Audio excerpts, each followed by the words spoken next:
Vous écoutez le Grand Matin Week-end sur Sud Radio. Il est 8h39 avec le débat de la semaine. Est-ce que l'école a enfin surmonté le coronavirus, le Covid-19 ? Vous votez sur Twitter pour l'instant, vous répondez oui à 58% d'entre vous. Demain, les écoliers en école primaire de 47 départements vont pouvoir dire adieu au port du masque à l'école. Parmi ces départements, le Gers, le Tarn-et-Garonne, le Tarn, l'Aveyron, l'Hérault, les Landes, où les 6-10 ans vont voir leur protocole sanitaire allégé. Est-ce que ça veut dire que l'école a enfin surmonté le coronavirus ? On en parle avec nos deux invités pour le débat de la semaine. Bonjour à vous, Myriam Ménez. Bonjour. Bienvenue sur Sud Radio. Vous êtes présidente de la PEP du Val-de-Marne, Fédération de parents d'élèves. Le Val-de-Marne qui, lui, doit encore porter le masque, effectivement, dans ses écoles. On verra pourquoi avec vous. Nous sommes également en direct sur Sud Radio avec Cathy Blin. Bonjour à vous. Bonjour. Secrétaire départementale du SNUIPP-FSU dans les Landes, le SNUIPP-FSU qui regroupe les enseignants du primaire, et vous êtes dans un des départements qui laisse ses écoliers tomber le masque. Alors on va commencer avec vous, Cathy Blin, si vous le permettez. Qu'est-ce que ça change pour vous concrètement dans les salles d'école demain, dans les salles de classe ? Alors, au-delà de tomber le masque, il y a aussi la limitation du brassage qui ne va plus avoir lieu. C'est-à-dire que nos élèves vont pouvoir jouer de nouveau tous ensemble dans la cour. Et ça, c'était quand même quelque chose qui les embêtait fortement. Le masque, on a été très surpris de voir avec quelle facilité ils le supportaient. Voilà, on a rarement eu des problèmes d'élèves récalcitrants. Ouais.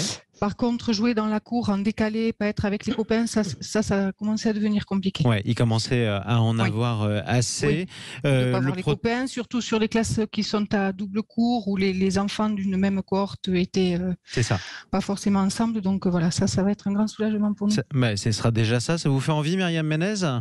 Vous qui n'êtes pas encore libérée, si j'ose dire. Non. Dans le Val-de-Marne ? Énormément, surtout chez nous. Ce qui est encore plus absurde, c'est qu'à la limite, les parents s'organisent le soir pour que dès 4h30, on les emmène au parc tous ensemble pour pouvoir enfin se retrouver. Donc finalement, ce qui n'existe pas à l'école, on le reproduit à l'extérieur. Oui. Tout en faisant attention. Ce qui veut dire aussi que le brassage qu'on vous interdit de faire, qu'on interdit aux enfants de faire dans la salle des classes, les parents se débrouillent pour le faire dans le parc le soir, quoi.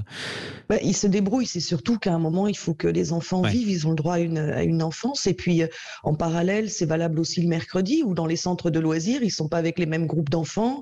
Ils sont pas toujours dans les mêmes conditions. Donc, finalement, c'est ce côté-là, effectivement, qui est sûrement le plus difficile pour les enfants. C'est cette interdiction de vivre à l'école, ce qu'ils finalement vivent à l'extérieur. Oui, c'est ça.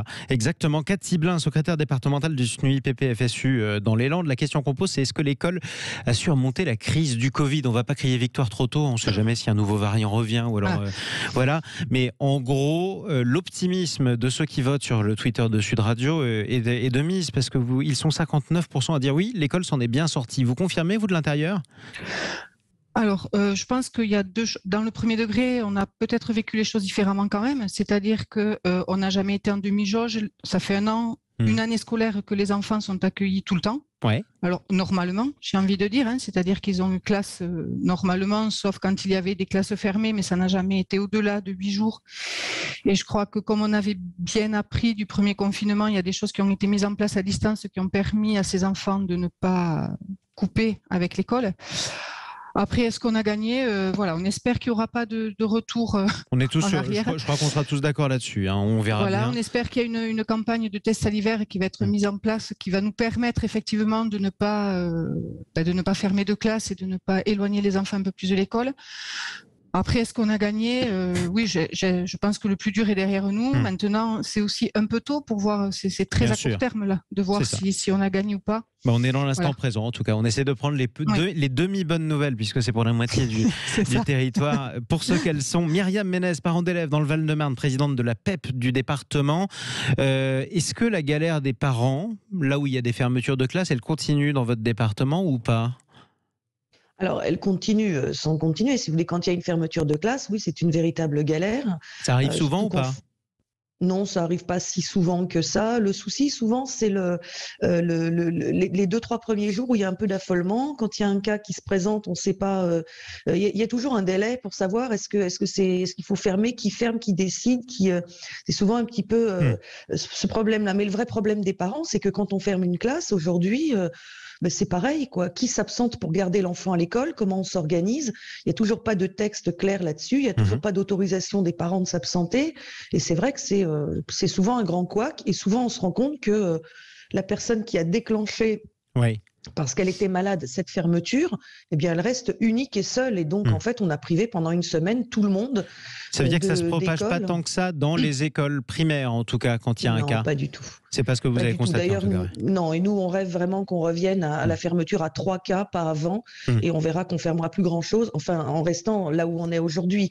C'est vrai que si d'un coup, on a un nouveau variant ou qu'il y a une accélération à nouveau de la maladie, là, ce sera plus pareil. Mais dans ce qu'on vit actuellement, il serait temps d'alléger à 3 cas, effectivement, comme c'était au début. Faisons attention, effectivement. Cathy Blin. Il faut développer les tests salivaires. Ça, c'est quelque chose à laquelle on tient beaucoup. Et vous ne l'avez pas encore? Ça fait longtemps, pourtant, qu'on les annonce. Alors, on en a, mais c'est-à-dire qu'un test de temps en temps, s'il y a un enfant qui est en période d'incubation et qui n'est pas encore déclaré positif, enfin, ça ne sert pas à grand-chose. Donc, il en faut plus. Quand on est positif, oui, voilà, il en faut plus souvent. Et voilà, de manière... voilà, le conseil scientifique, je crois, qui demande 2 fois par semaine. Ça veut dire du monde, ça veut dire voilà. Ça veut dire du matériel. Et pour l'instant, vous y êtes pas encore. Restez avec nous, Cathy Blin, secrétaire départementale du SNUI IPP FSU dans les Landes. Restez avec nous aussi, Myriam Ménez, présidente de la PEP du Val-de-Marne. Le débat de la semaine, on continue dans quelques instants. L'école a-t-elle surmonté le Covid? Et surtout, tiens, cette question qu'on va aborder avec vous deux, quel est le bilan? Est-ce que vous avez perdu du temps? Est-ce que les élèves ont perdu du temps? Est-ce qu'il y en a qui ont décroché ou pas? Comment l'ont vécu les enseignants? La crise n'est pas terminée, mais on commence à voir la lumière au bout du tunnel. Vous allez nous dire si on a vraiment pris du retard à l'école pendant 1 an et demi. À tout de suite sur Sud Radio. Merci d'aimer Sud Radio. Nos invités sur Sud Radio, Myriam Ménez, présidente de la PEP du Val-de-Marne, et Cathy Blin, secrétaire départementale du SNUI IPP FSU dans les Landes. Je le disais, les Landes permettront aux élèves de l'école primaire d'enlever le masque à partir de demain, et comme 46 autres départements, ce qui ne sera pas le cas du département du Val-de-Marne. Ça fait 1 an et demi que l'école s'adapte ou alors ferme complètement face au coronavirus, selon les circonstances. Maintenant, où est-ce qu'on en est? Cathy Blin, est-ce que vos élèves, avec toutes les circonstances qui étaient quand même assez exceptionnelles, ont pris un certain retard ou ils se sont adaptés finalement? Alors, prendre du retard, effectivement, l'année où on a fermé en mars, là, effectivement, il y a eu du retard, on va pas se mentir. Les enfants qui sont partis au collège n'avaient pas le même bagage que les années précédentes. Alors, le niveau, c'est difficile de parler de niveau parce que ce qui était acquis, on n'a pas eu le temps de tout voir parce qu'on n'a pas fait non plus à distance classe comme on aurait fait en présentiel. Avec du matériel qui souvent n'était pas adapté, bien que M. Blanquer avait dit on est prêt, tout va bien. Voilà, il a fallu que les enseignants aussi s'adaptent à un nouveau moyen d'enseigner qu'ils ne maîtrisaient pas forcément. Donc oui, il y a eu des choses qui n'ont pas été vues. Voilà, de là dire prendre du retard, effectivement, ils ne sont pas arrivés avec le même bagage. Est-ce que c'est rattrapé ou pas aujourd'hui, Cathy Blin? Alors là, je pense que c'est quand même un peu tôt, juste 1 an et demi, de voir si tout a été rattrapé ou pas. J'ose espérer que oui, sur le long terme, quand ces enfants-là arriveront au niveau du bac, on a le temps. Le trou sera comblé. Oui, mais après, voilà, ce sont des choses... voilà. Alors, au-delà des apprentissages, nous, ce qui nous a interpellés, c'est la fracture que ça a créée, c'est-à-dire que des enfants qui étaient un peu fragiles, un peu loin de l'école, voilà. Là, ils ont lâché. On n'a pas eu les moyens de les garder en contact comme on aurait voulu le faire parce que ce sont des familles qui sont loin de l'école, parce qu'ils n'avaient pas le matériel non plus. Il ne suffit pas d'avoir un portable pour pouvoir faire l'école à distance. Ça veut dire ouvrir des documents, ça veut dire imprimer, ça veut dire renvoyer. Enfin voilà, c'est toute une... Ça veut dire que une culture que tous n'ont pas. Ceux-là sont très difficiles à récupérer pour les enseignants. Pas maintenant. Non, là, je crois que le lien, voilà, l'an dernier, on a quand même. Alors, dans les Landes aussi, on est quand même un département, enfin, atypique, je ne sais pas, mais. On a tous un département atypique. On est tous persuadés de l'avoir et on a raison de le dire. On a quand même eu classe l'an dernier. Alors, je ne vais pas dire normalement, mais quand même beaucoup plus normalement que l'année suivante. Voilà, et je pense que on a réussi à recréer du lien entre l'école et les enfants l'an dernier. Et cette année, ça continue. Myriam Ménez, le retard pris par certains élèves, est-ce qu'il peut être rattrapé ou pas? Alors déjà, pour revenir sur ce qui vient d'être dit, c'est vrai que quand on est sur des enfants qui sont jeunes, ben, ça va pouvoir se lisser dans le temps. Si vous prenez les enfants de collège, les enseignants de lycée le disent clairement, hein, les lacunes, elles sont là. Et puis si vous prenez les élèves de lycée qui, eux, en plus, ont subi l'année dernière les 2000 jauges, en fait, etc. Là, c'est très clair. Quand ils passent le bac, ils sont vraiment en grande difficulté. Pour certains, enfin... Comme d'habitude, les plus fragiles sont encore plus fragiles qu'avant. Voilà. Certains s'en sortent quoi qu'il arrive. Et puis, c'est dans l'enseignement supérieur que ça finit par poser vraiment problème. L'année dernière, il y a eu beaucoup de décrochages dès l'entrée dans l'enseignement supérieur. Donc ça, c'est à l'échelle de toute l'école. Ouais. Mais c'est ça, en fait, l'échelle n'est pas la même et c'est lié aussi aux conditions dans lesquelles les enseignants ont pu mettre en place des choses. C'est-à-dire ? Il y a beaucoup de facteurs différents. Dans le premier degré, c'est vrai que l'année dernière, l'école a continué de manière classique, quasi normale. Quand vous étiez en collège, il y a certains niveaux de classe où on a eu parfois des demi-jauges et puis en lycée, on était en demi-jauge un peu partout. La moitié des cours reste la moitié des cours. Les enseignants font beaucoup de choses, c'est vrai. Mais ils ne peuvent pas faire des miracles là où ils n'en ont pas les moyens de toute façon. Donc il aurait fallu avoir plus d'enseignants ou alors avoir un protocole différent, dites-vous, Myriam Ménez. Un protocole différent, parce que plus d'enseignants, le problème des demi-jauges n'était pas lié au nombre d'enseignants, il était lié au fait qu'il n'y avait pas la place dans les locaux pour accueillir. Plus d'écoles, oui, c'est vrai. Effectivement, mais c'était une période assez particulière. Qu'est-ce que vous en retiendrez, Cathy Blin ? Plus jamais ça. Alors ça, c'est ce que vous en espérerez, mais est-ce que vous en retiendrez en tout cas ? Qu'est-ce qu'on retient ? Alors c'est vrai que voilà, moi je porte la parole du premier degré et que les répercussions n'ont pas été les mêmes dans le second degré, ça c'est clair. Qu'est-ce qu'on en retiendra ? Que tout le monde a eu des facultés d'adaptation qui étaient peut-être quand même insoupçonnées. Les élèves, avec le port du masque, avec tout ce qu'on leur a, surtout après le premier déconfinement, se laver les mains, pas croiser les copains. Enfin, ça a quand même été une drôle d'image de l'école. Ouais. Et pourtant, ils sont restés sages, il faut le dire, parce que c'était la question qu'on s'est tous posée. Comment les petits à l'école primaire vont pas enlever toutes les 2 minutes leur masque, quoi. Globalement, vous y êtes arrivés. Complètement. Ils ont bien compris, on a quand même été les premiers surpris. C'est vrai que vous vous attendiez à une situation plus compliquée, quoi. Oui, des enfants plus en souffrance et on ne l'a pas ressenti comme ça. Oui, parce qu'au début, ils avaient quand même le masque non-stop, ils ne l'enlevaient que pour déjeuner. Donc, voilà. Et ils ne se plaignaient même pas.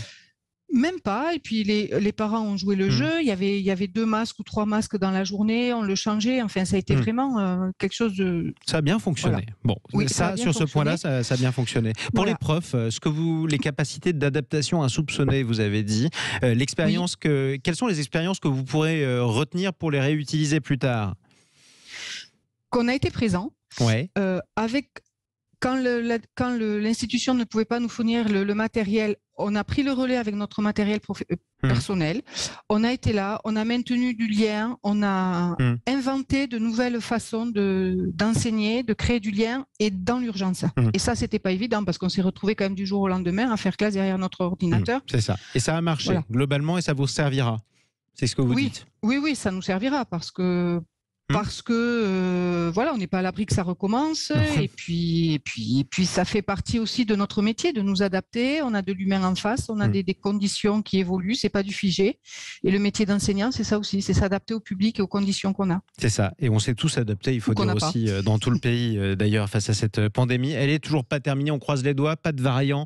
On espère que ça va bien se passer et qu'au moins les départements qui font tomber le masque aux élèves de primaire ne seront pas obligés de les faire remettre. Merci à toutes les deux. D'avoir pris la parole ce matin dans le débat de la semaine sur Sud Radio. Cathy Blin, secrétaire départementale du SNUI PPFSU dans les Landes, et Myriam Ménez, présidente de la PEP, Fédération de parents d'élèves, dans le Val-de-Marne. C'est en Ile-de-France. Chers amis, restez sur Sud Radio.